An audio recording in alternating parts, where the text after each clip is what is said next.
My name is Colin Austin, and these are my granddaughters, Nana and Candy. Today we're going to do an experiment. It sounds very simple. I will give them some money, and they will go out and buy their lunch and food for their family, and we'll just watch what happens. Sounds simple, but we are playing detective, trying to solve one of the more important and complex problems facing the human species. What is causing the exponential increase in chronic diseases, and what we can do about it. Look upon it as a detective story as we hunt down the real killer and lock them up. I've introduced the main characters, but let me introduce the other members of my immediate family. We have 4 children and their partners, and each couple has a child, making 4 teenage granddaughters and 1 grandson aged 4. Among this family, we have 2 people who are diabetic and 5 who have weight problems. This is pretty much the same proportions as we have in the global population, with some 500 million diabetics and approaching 2 billion people with weight problems. We know exactly what causes the problem.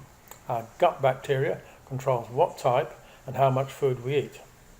When we damage our gut bacteria by eating food containing toxic chemicals or depriving it of essential minerals and phytonutrients, it goes into defense mode, sending out hormones, instructing our body to store fat. The fat accumulates over time, packing out our vital organs like our liver and pancreas, and we become fat and sick. We don't get fat and sick simply because we eat too much, which is the other way around. We eat too much because our body is piling on excess fat. The solution sounds simple. Just change our diet so we have a happy rather than a grumpy gut biology or biota. But the real world doesn't work like that. Simply telling people to change their diet rarely works. We need to understand why and develop effective strategies, and to do that we need to understand what determines our eating habits. Okay, so off to the teller machine at the local shopping centre, draw out some money and give it to the kids. I'll tell them the very simple rules. They have to buy their lunch and some food for their families. They must spend the money on food, but apart from that, they spend it on however they like. We're just going to film and observe, which is the easy bit. Then later try and work out what really happens, which is the difficult bit. They walk past a middle-of-the-road restaurant to the food mark. This is hardly surprising. They are kids, and fine dining is not part of their normal experience. They eat what they are used to and comfortable with. Eating within your comfort zone is something I see over and over again. First stop is the sushi bar. It has been said that the Japanese food is the art of water, and Chinese cooking is the art of the fat. But the fact is that the Japanese are amongst the longest lived people on earth, so it seems that Japanese food is pretty healthy.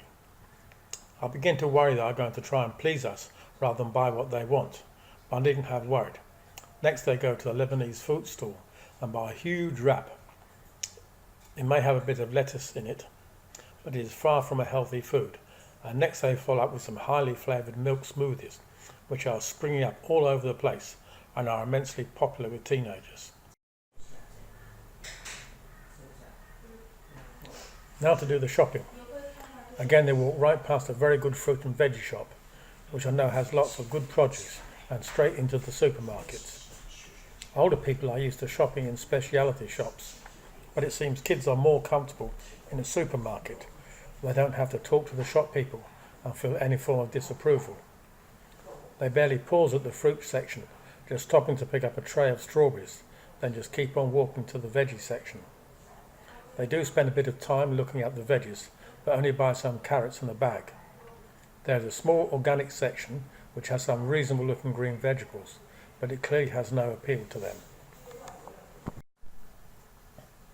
They buy some processed meat and cheese. They say it tastes good, and believe it or not, they spend a fair bit of time choosing what sweets and candies they are going to buy. I don't know what it is about those Yakult micro yogurts, but they went back for more of them several times. There's a lesson there somewhere. Again, it seems it's all about taste.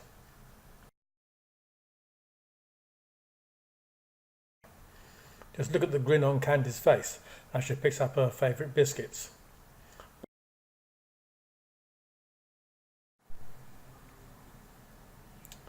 They do buy some healthy food like seaweed and flavourings, Again, it seems it's all about taste. While Candy seemed more interested in the sweets and biscuits, Nana, who really likes cooking, bought a variety of ingredients for her cooking. At the checkout, they found that they have spent far more money than they were allocated. But they do have a pet grandfather to sort out these little problems. Back home, spread everything out and have a chat and see what we have learnt. Now I'm far more interested in why they brought rather than what they brought. I've learnt that there was a major difference between my two granddaughters. I was a bit stunned by Nana, who had a very extensive knowledge of diet and health. She knew about the various diets and types of food, intermittent fasting, and the importance of gut biology, which is far more than my doctor knows. Apparently she had learnt most of this from the internet on her mobile phone. As we should be reaching out to the next generation, this is important information. Candy was the exact opposite. She said that she is fit and healthy and does not need to worry about diet. And she's probably right. She's only 14 and is always leaping about and little done steps, and I'm sure she will be the envy of other ladies when she gets a bit older. But the real problem we are facing is one of opposing trends. Go back 50 years and the major cause of death was infectious diseases. If you avoided these, then you would live to a ripe old age and be fit and robust to the end of your life. Medical science has made tremendous advances in fighting infectious diseases, and life expectancy steadily rose. But since about the 1990s, there's been a steady and rapidly increase in non-infectious diseases, which is actually causing life expectancy to go down. Probably even more significant is that people in old age are no longer robust, but are becoming infirm, which is bad for them and for those who have to care for them. We know the reason. It is our gut biology, which is being attacked by toxic chemicals and loss of essential phytonutrients which keep our guts healthy. Our guts are an ecosystem, a balance between good and bad bugs. If you feed the good bugs, they outcompete the bad bugs and we are healthy. If we kill off the good bugs and don't feed the ones that survive, then the bad bugs triumph and we have the current health epidemic. We get fat and sick. We know how to fix this. It is simple. Look after our gut biology, which you should be able to do simply by diet. But as my granddaughter said, Chinese people don't eat raw vegetables, and it was obvious they were more than not interested in buying vegetables. It was a break in the way they've been brought up and their culture. But how can that change come about? No amount of lecturing is going to work. But from what my granddaughters tell me, they learn from the internet by their mobile phones, and they're also strongly influenced by their friends at school, which is a pretty multicultural environment. Also pretty clear that the food has to taste good. Although my grandkids were quite happy to let their grandfathers pay, just looking at the response to the rather high-priced vegetables in the organic section, price can be a turn-off. In my next video, I'll ask my daughter to teach us a bit about making food tasty, and after that, I'll focus on how to make healthy food affordable.